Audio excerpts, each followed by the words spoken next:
Jadi kalau dalam tradisi agama itu silaturahim adalah menyambung sesuatu yang seharusnya tersambung. Agama yang masuk negara enggak konflik itu diantaranya paling spesial itu Indonesia. Karena para wali ini mendampingi kultur daerahnya, tapi tidak benturan. Misalnya kalau orang Jawa dulu pakai sesajen di sawah-sawah, katanya dimakan penunggunya. Ya penunggunya sawah itu kalau dulu ya pikirannya itu makhluk gaib. Di era modern ya penunggunya itu ya kambing, ayam itu. Jadi ya memang yang makan itu akhirnya. Tapi dulu itu aneh diistilahkan dimakan penunggunya. Kalimat penunggu itu apa ya gak jelas, apa dengan tanda petik apa penunggu betul gak jelas. Wali-wali datang tidak mengkafirkan itu, tapi terus dirubah jadi sedekah ke tetangga-tetangga. Jadi kultur itu enggak dilawan, tapi cukup diubah. Jadi makan di demit menjadi sedekah ke tetangga. Nah cerita kurban juga seperti itu. Dulu tokoh-tokoh Quraisy penunggu Ka'bah itu dulu sudah ndak tauhid, sudah musyrik kalau dalam bahasa agama. Itu di mana-mana termasuk kebutuhan pokok manusia itu kalau kumpul-kumpul itu makan-makan. Itu mulai dulu. Terus korbannya itu ya pasti perempuan mulai dulu. Jadi hanya bagian masak, boleh makan nanti ngenteni luwian itu, ngenteni bekas-bekasnya. Sehingga yang nyortir Abu Jahal CS itu. Jadi yang kurban harus hewannya bagus, spesial, bahkan nggak boleh dikawinkan. Hewan yang mau dikorbankan itu nggak boleh dikawinkan, nggak boleh pernah dikendarai, nggak boleh pernah dipakai bajak sawah dan sebagainya. Semuanya serba spesial. Nanti dikorbankan di Ka'bah. Yang dijual Ka'bah. Nah pertanyaannya Ka'bah ini nggak pemakan daging. Yang untung ya ketua-ketuanya ini. Karena Ka'bah tidak doyan daging. Dan itu ya di atas namakan Allah. Ini demi taqarrub ila Allah, demi itu. Sehingga mereka bilang wa qalu hadhihi an'amu wa harsun hijrul la yat'amuha illa man nasa'u bisamihim. Ini hewan korban harus spesial dan yang berhak makan hanya orang-orang spesial, yaitu para penunggu Ka'bah, para sadanatul bait. Tapi karena mereka sudah tidak benar, tidak jujur, Islam mau merubah tradisi itu. Tapi kalau tradisi itu dirubah, maka Islam akan terkenal pelit karena dari acara makan-makan menjadi tidak ada makan-makan. Jadi kadang kebenaran itu harus diganti dengan sesuatu yang tidak ekstrim karena tadi dari acara makan-makan menjadi sama sekali nggak makan-makan. Maka terus diganti oleh Islam dengan kalimat udhiyah, dengan kata kurban. Nah kenapa itu harus terjadi? Karena kurban itu sebetulnya syariatnya Nabi Ibrahim, di mana orang Mekah itu memang turunan Nabi Ibrahim. Sehingga sisa-sisa makan-makannya masih. Cuma mulai ada melenceng, ada sesajen, ada khurafat, ada bid'ah. Kemudian itu mulai masalah. Terus Rasulullah Muhammad SAW datang ingin benahi itu. Tapi yang dibenahi adalah menghilangkan kemusyrikannya, bukan makan-makannya. Akhirnya diganti oleh udhiyah. Nah kenapa ada kurban? Kalau dalam banyak literatur Nabi Ibrahim alaihissalam itu Nabi yang paling dengan tanda kutip mengklaim kalau beliau itu orang paling sayang kepada Allah, paling dekat kepada Allah. Gak ada yang dicintai selain Allah. Beliau memaklumatkan itu baik secara lisan maupun di gemuruh hatinya, di bisikan hatinya, di detak jantungnya, pikirannya seperti itu. Pas itu beliau belum punya putra karena beliau termasuk lambat punya anak. Suatu saat ditakdir punya putra yaitu Ismail. Pas seneng-senengnya jalan, pas seneng-senengnya punya anak, sama Allah disuruh nyembelih. Anak kamu harus kamu sembelih. Ibrahim kaget. Kenapa ya Allah? Kamu adalah orang yang sering ngomong bahwa yang paling kamu cintai saya. Tapi setelah ada anak kamu, kayaknya enggak. Protes Nabi Ibrahim, Pak. Yang benar Gusti, iya harus anak kamu. Karena beliau kadung janji, kadung komitmen yang paling dicintai Allah, tidak ada yang lain. Saya akan mencintai engkau ya Allah, meskipun harus mengorbankan anak saya. Singkat cerita terus disyariatkannya kurban itu. Ketika Nabi Ibrahim berkomitmen melaksanakan perintah itu, Ismail juga mau nurut, terus sama Allah diganti oleh hewan kurban yang bernama kambing. Sehingga versi cerita itu bahwa Allah akan maklumi ketika orang mencintai Allah secara serius, bersamaan dengan itu orang juga mencintai anaknya dengan proporsi masing-masing. Itu di khazanah-khazanah yang saya baca. Versi kedua, tapi ini nanti nggak perlu dipertanyakan, itu versi yang paling baik, yang paling benar gimana? Yang tanya juga bid'ah, yang dia juga bid'ah nanti. Karena itu wilayah yang kadung terjadi. Jadi kalau dalam ilmu hadis itu, kalau kadung terjadi, bahwa kamu unggulkan yang mana, tetap saja yang terjadi hanya satu, mau sekelewat. Beda dengan istihad solusi. Karena mau terjadi ya kita uji coba. Kalau nggak cocok yang A ya cocok alternatif B, alternatif C. Kalau sudah kelewat mau gimana? Kalau salah ya salah aja kan. Versi kedua begini. Semoga versi kedua ini yang benar. Kalau ini benar keren. Nabi Ibrahim itu memaklumatkan diri. Kalau dalam bahasa Arab itu iddia itu mengklaim bahwa dia adalah orang yang paling sayang terhadap makhluk Allah, semua hamba Allah. Terus beliau diterbangkan ke langit. Diterbangkan ke langit, ke alam malakut. Ya tidak usah ditanyakan, tanya terbang gimana, nanti ribet nanti itu. Setelah diterbangkan di langit, wa kadzalika nuri Ibrahim malakutas samawati wal ardh, diperkenalkan alam langit, terus dipertontonkan. Itu ada sekian hamba Allah yang nyabu, yang ngefly, yang dugem, pokoknya yang maksiat-maksiat itu. Ibrahim ditanya sama Allah, gimana itu mereka menurut kamu? Damirhum, habisi saja ya Allah. Mereka makan rezekimu, hidup di bumimu, tapi mereka tidak mengindahkan engkau. Matikan saja. Sama Allah diturutin. Jalan-jalan lagi sampai 3 kali peristiwa tempat-tempat maksiat itu dihabisin sama Nabi Ibrahim. Beliau minta sama Allah supaya itu dihabisin. Singkat cerita, terus beliau diturunkan sama Allah. Saat diturunkan, ya Allah tidak jawab, tidak apa. Allah itu punya sunnah, punya tradisi. Dengan nabinya itu tidak jawab. Suatu saat Nabi Ibrahim disuruh bunuh anaknya, disuruh nyembelih. Protes kan? Buat samrotu fuadi, ini kekasih saya, putra saya, kenapa engkau nyuruh membunuh? Terus kata Allah, kamu udah ingat, di malam kamu saya mi'rajkan, melihat hamba-hambaku, dan itu yang bikin aku, dan saya cinta sama mereka yang bikin saya, kamu enak saja minta dibunuh. Sengkirian gentian saya yang minta, kamu udah nurutin gitu.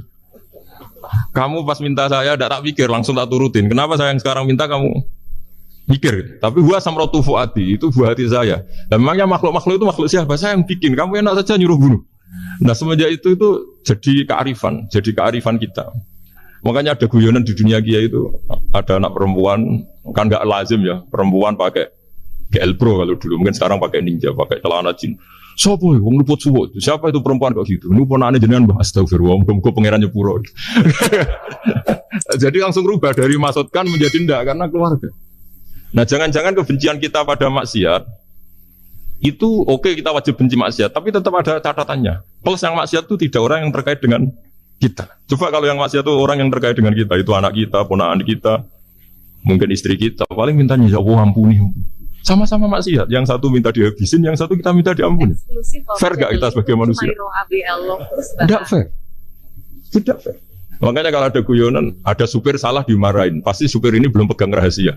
Tapi kalau sudah pegang kartu, si majikannya punya apalah gitu, simpanan gitu, wah ini pegang, berani marah gak? Jadi itu guyonan kiai. Makanya jadi manusia itu gak pernah adil sebenarnya. Makanya Allah pernah mensifati manusia itu wa kanal insanu zaluman jahula. Manusia itu sangat zalim dan sangat bodoh. Kalau misalnya jenengan tanya, orang soleh pun itu gimana? Orang soleh asal manusia tidak nabi, itu ya mesti ada zalimnya. Makanya kalau dalam kitab Hikam diterangkan, kitab Hikam itu kitab yang olah manusia. Itu menyebut begini, manusia itu siapa? Dijawab, manusia itu mangkanat mahasinuhu masawiyah. Orang yang ketika baik saja salah, apalagi ketika salah. Kita misalnya punya toko laris, ya. Doanya mustajab laris, pembelinya banyak, kualitasnya bagus. Pasti ada toko sekeliling yang megap-megap karena orang sekarang ke kamu kan. Sehingga orang supaya terus merasa salah. Rabbana dzalamna anfusana. Meskipun kita sedang benar pun, saya termasuk kiai yang kalau ngelepas haji, mungkin yang haji itu mangkel. Karena saya tidak pernah muji-muji haji, meskipun saya melepas orang haji. Umumnya kiai kalau ada orang haji kan dilepas haji mabrur, tidak ada lain balasan kecuali surga. Saya itu karena pernah kecil, pernah dengerin masyarakat. Itu ngenes ketika si kiai pidato tadi ternyata ngenes. Ngenesnya seakan-akan surga itu hanya milik yang haji. Anak koyo kula sepudi Gus kula ora kelar kaji. Semenjak itu setelah saya jadi kiai ya dendam juga. Akhirnya setelah saya jadi kiai kalau ngaji, orang yang haji mabrur balasannya surga, orang yang fakir sabar juga surga, orang yang sering dimarahin istri juga surga. Kata pokoknya surga terus. Sampai yang mau haji itu, Gus, gimana kok bahas kita kok sama dengan mereka? Ya karena saya ada ulama pesanan kata gitu. Jadi artinya gini, ketika Anda muji ibadah haji, jangan kira yang ngenes tidak banyak, yang ngeluh juga banyak karena mereka ada takdir gak mampu haji. Itu hebatnya Islam. Islam juga datang dengan solusi-solusi. Misalnya Jumatan itu hajinya orang miskin, orang yang ingat Allah mulai subuh sampai matahari terbit juga sama dengan umroh. Jadi karena tidak semua orang itu mampu haji. Jadi itu Islam. Nabi Ibrahim diperingatkan Allah bahwa Tidak seperti itu cara mengelola hambaku. Nah, Islam ini kata Allah, anit tabi' millata Ibrahim Hanifah. Referensinya Islam, mentornya Islam itu Nabi Ibrahim. Sehingga kita alhamdulillah punya sejarah wali songo. Saya punya orang tua di Nur Salim itu sayang sekali sama umat, Mbahmun juga gitu. Karena memang agama ini itu kalau masalah kebenaran itu serius. Tapi di balik kebenaran ini yang perlu dicatat oleh semua yang mencintai agama ini, bahwa Allah itu tidak butuh taat kita. Dan Allah tidak akan gagal sebagai Tuhan karena maksiat kita. La tanfa'uhu ta'atuhum wa la tadurruhu maksiatuhum. Allah tidak akan ngefek ketika semua orang taat ya gak ngefek, semua orang maksiat juga gak ngefek. Karena Allah ini zat yang punya eksistensi sejati, sehingga hubungan kita dengan Allah itu gak ngefek ke Allah, tapi ke kita sendiri. Sehingga mereka lebih rileks karena gak merasa harus mati-matian bela Allah. Allah tetap Al-Qayyum, zat yang bisa berdiri sendiri. Sehingga di kitab-kitab itu ada bab namanya Mizahun Nabi, guyonan-guyonan Nabi. Itu ada babnya sampai di kitab Ihya. Masyhur itu. Suatu saat ada orang sepuh sowan ke Nabi, karena sudah sepuh, beliau pamit lah, kira-kira jam segini pamit, ya Rasulullah saya mau pulang karena nanti kemalaman. Karena beliau jalan kaki yang orang sepuh. Kata Nabi, ya tenang saja di sini, nanti pulang kamu udah jalan kaki. La ahmilan naki ala binnakoh, nanti kamu tak naikkan anaknya unta. Pikirannya orang sepuh tadi namanya anak unta itu ya kecil. Wa ma faltu biminako, apa yang bisa saya lakukan dengan anak unta? Sudah, tenang saja. Setelah beliau ngaji lama, ya dikasih unta tua itu. Silakan kamu bawa unta saya ini. Ini kan unta tua, ada anak unta. Ya meskipun tua ya anaknya unta. Jadi agama itu rileks. Nabi Ibrahim itu pernah minta supaya nyawanya itu diperpanjang, karena beliau umumnya orang itu kan ingin nyawa panjang, ingin umurnya panjang. Allah tidak jawab, gak apa. Suatu saat ada tamu, orangnya itu sepuh sekali. Nabi Ibrahim karena orang yang sangat menghormati tamu dikasih kurma, apa itu? Anggur. Itu setiap dimakan dikunyah, meler lagi keluar. Karena sudah sepuh, nggak ada giginya, dikunyah keluar lagi. Itu jawabnya Nabi Ibrahim, ya Allah, masuk lagi ke kamar, sholat lagi, mengcancel doa panjang umur. Katanya Ibrahim, oh jenengan jawab toh. Gitu. Artinya kalau ingin tua sekali ya nasib kamu kayak itu gitu. Jadi karena beliau tahu itu jawaban, terus masuk kamar, oh jawab tuh si jenengan, terus membatalkan doanya. Itu Nabi Ibrahim. Kalau orang sekarang enggak, dongo ngarani, ya tua ya tetap sehat. Karena doa itu kalau enggak diperjelas itu ya repot. Ini cerita supaya kita berislam itu teriak. Saya Mbah Mun itu meskipun dia top, senangannya dia guyon bapak saya. Tapi guyon itu ada yang wajib. Saya dulu itu janggal. Nuduh zina itu dosanya besar sekali. Saya ulang lagi, nuduh orang lain zina itu dosanya besar sekali. Disebut bab qadzaf. Saya pernah menjumpai 3 kiai besar dua, 3 kiai besar. Dia top semua. Di majelis itu ada gosip bahwa si A itu punya selingkuhan sama Sri misalnya, atau siapa lah. Kalau di Arab itu senangannya pakai Salma, Laila Majnun Salma. Kalau di Jawa itu kasihan kurbannya itu. Tapi itu contoh saja. Itu si Kiai 3 tadi gak ngefek, malah tanya gini, loh apa perempuannya cantik? Wah, cantik sekali Mbak. Cantiknya sampai kayak apa? Malah bicara cantiknya perempuan. Saya itu yang pertama iskal. Ini Kiai kok bekas orang apa? Cantik. Orang ayu. Setelah majelis itu bubar, yang penggosip tadi, ya yang gosip ini gak kiai, yang pembisiknya ada kiai, yang gosip ini gak kiai. Cuma kiai 3 ini posisi mendengar. Tapi malah tanya cantiknya. Sehingga cerita setelah orang itu pulang bilang gini, Gus, itu kalau saya bilang iya dengan gosip itu, saya ikut qadzaf, saya ikut menuduh orang lain zina. Itu dosa besar. Selain itu saya kiai, kalau saya bilang iya dianggap membenarkan.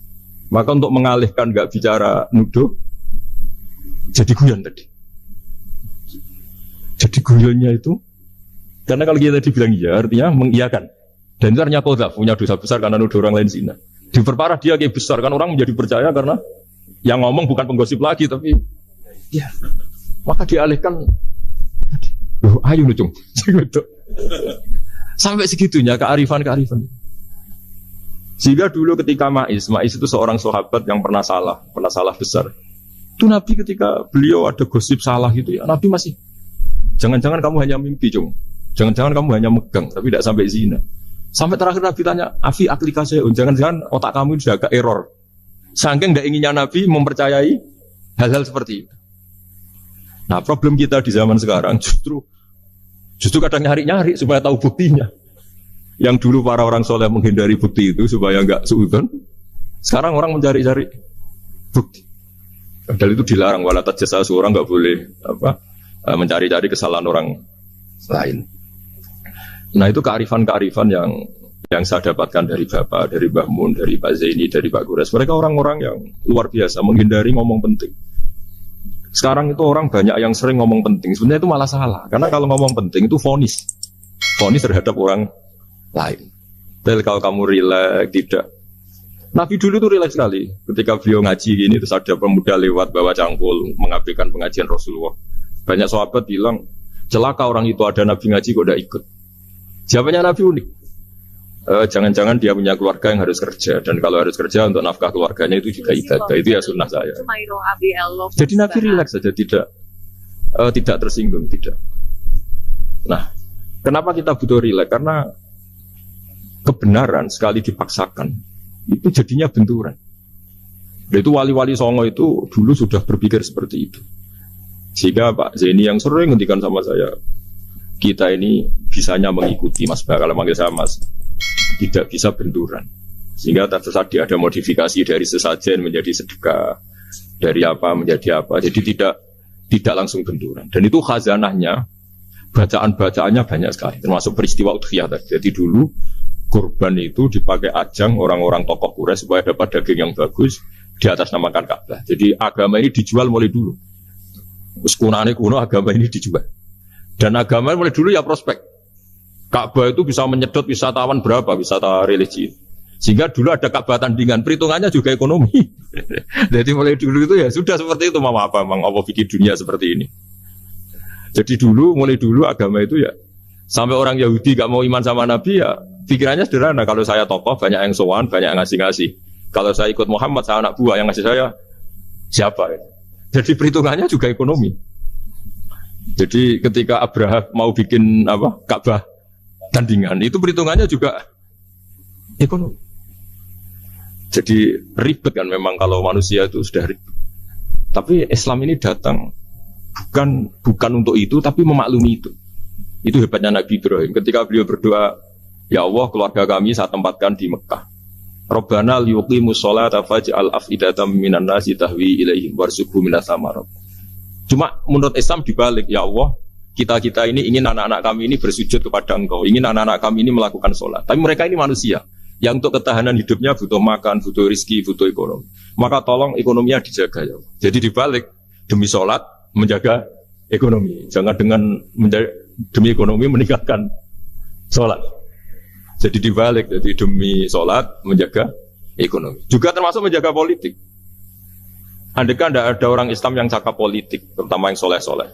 Kemudian negara bikin aturan ala mereka. Sholat dianggap larangan, pengajian dengan larangan, juga repot. Makanya mulai dulu kiai-kiai itu ya politik, karena nggak ingin negara ini diatur oleh orang yang anti sholat, anti agama. Karena kalau negara terserah yang sedang jabat, kemudian yang jabat tidak soleh, bisa nganggap maksiat-maksiat tidak ilegal, yang pengajian justru ilegal. Nah di sini kenapa banyak orang-orang soleh dulu ya rata-rata ya berpolitik mulai sebelum kemerdekaan sampai setelah kemerdekaan. Jadi itu ada filosofinya.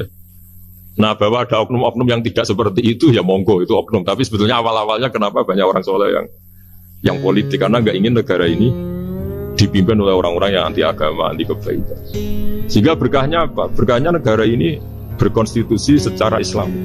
Meskipun tidak negara Islam, tapi tadi hak asasi manusia terjaga, hak belajar, hak beragama, hak ibadah.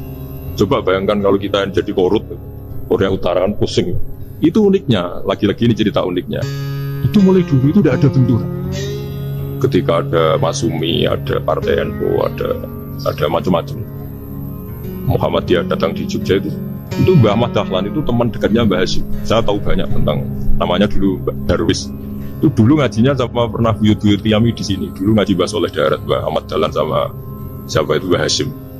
Ketika di Mekah yang Mbah Ahmad Dahlan ngaji Syekh Khotib Minangkabau itu ya sama Mbah Hasyim. Nah kebetulan Mbah Ahmad Dahlan hidup di Jogja yang zaman itu sudah khurafatnya kayak apa, karena ada sistem agama yang sangat, menurut beliau sangat jauh dari Islam yang murni. Terus beliau revolusinya seperti itu. Yang Mbah Hasyim nempat di Jombang. Nah itu kan murni ilmu sosial, murni muqtadul khalq. Terus beliau punya metode yang berbeda, tapi nggak masalah, mulai dulu nggak masalah. Kemudian jadi kalau yang kadang-kadang memasalahkan tuh ya memang yang nggak tahu masalah. Sebenarnya dulu dia biasa aja, karena ya itu urusan metode, urusan. Saya teruskan masalah ukhiyah.